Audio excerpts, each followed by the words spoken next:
آج India $150 billion 150 ارب روپے کی ایکسپورٹ کرتا ہے یہ آئی ٹی کی. اور دنیا میں اب کتنا نام ہے سعودی عرب کا ٹوٹل تیل جو بیچتا ہے $110 بلین کا بیچتا ہے. انڈیا اس وقت دنیا کی 5th لارجسٹ اکانومی ہے, دنیا کی 5th لارجسٹ. یہ انڈیا کی سلیکون ویلی آئی ٹی کی جو سلیکون ویلی ہے نا, اس کے مقابلے میں ذرا اپنی یہ میٹرو ٹرین بھی تو دکھائے نا, ہم نے نہیں بنائی. وہ بیکار ہے, ہم نے بند چلایا, لوگوں کی جان نکالی ہے, 300 ارب کھا کے. کسی قانون کی عادت ہے صرف ہم بیان دیتے ہیں, ہم ٹکاتے ہیں. ہمیں یہ نہیں پتا کہ اگر ہم نے $15 بلین کرنی ہے ایکسپورٹ, اس کے لیے ہمیں کچھ کرنا پڑتا ہے. کوئی لانگر رن پلاننگ نہیں ہوتی, کوئی انویسٹمنٹ نہیں ہوتی. اب میں انڈیا سے جنگ اپنی جگہ, انڈیا کی ضلالتیں اپنی جگہ.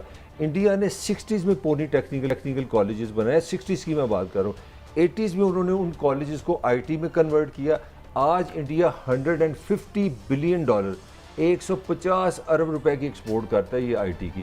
اور دنیا میں اب کتنا نام ہے سعودی عرب کا ٹوٹل تیل جو بیچتا ہے $110 بلین کا بیچتا ہے. انڈیا اس وقت دنیا کی 5th لارجسٹ اکانومی ہے, دنیا کی 5th لارجسٹ اکانومی ہے. اور پاکستان میں لڑائی ہو رہی ہے, $1 کی ہم لڑائی لڑ رہے ہیں. آپ کو پتہ ہے انڈیا کے فارن ریزرو کتنے ہیں؟ $600 بلین. تو میں کہنا کیا چاہ رہا ہوں, انہوں نے چلو کسی نے انویسٹ کیا, یہ نہرو کا ویژن تھا 60s کا, عبدالکلام آزاد کا, کہ ہم نے آئی ٹی کی طرف جانا ہے. مجھے آپ بتا دیں, آج میں آپ کو ڈیٹا دیتا ہوں, پاکستان تعلیم پہ خرچ کرنے والا دنیا کے لویسٹ 20 کنٹریز میں ہے.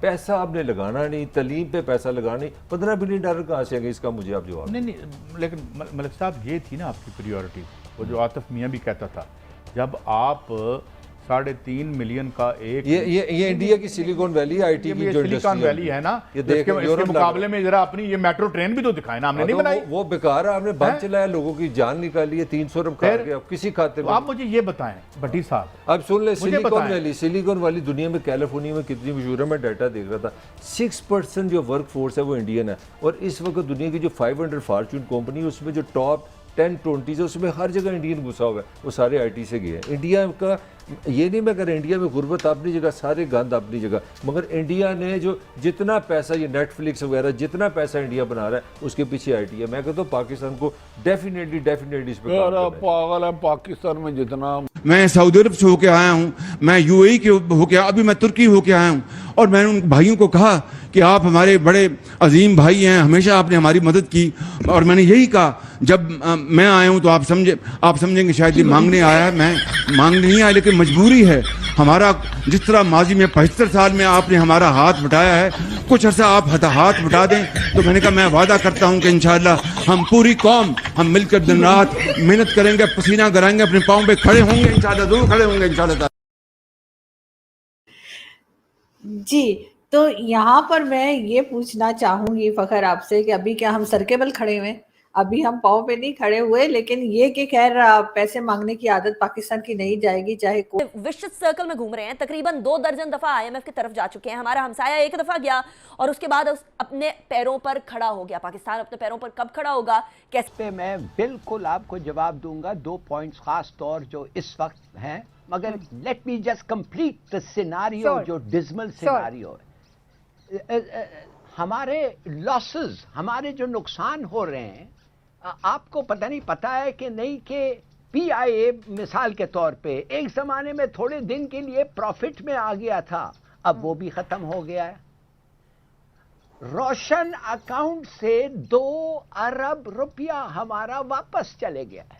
وی ہیو لاسٹ 2 ارب روشن ڈیجیٹل انویسٹرز نے واپس لے لیا ہے. اور نہ عمران خان نے کچھ کیا, نہ یہ لوگ کچھ کر رہے ہیں. سمینا, امیجن 40% آپ کا اکانومی از انڈاکیومنٹڈ.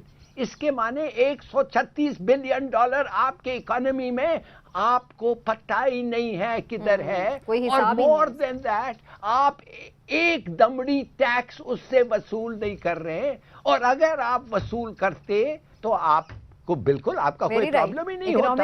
ابھی آئی ایم ایف سے مانگ رہے, کبھی سعودی عربیہ, ہمارے مسلم امہ والے بردر جو ہیں, اب انہوں نے بھی کہا بھائی کون سے مسلم امہ, کوئی نہیں بھائی, اپنا کام کرو, جو کرنا ہے کرو, ہم سے مانگنے کے لیے نہ ہو. کبھی چین کے پاس ہم چلے جاتے, کبھی دبئی کے پاس چلے جاتے. اس کی وجوہات ساری یہ ہیں کہ ہم نے ان چیزوں کو, جو ہمارے ریسورسز ہیں جو ایزیلی اویلیبل. پاکستان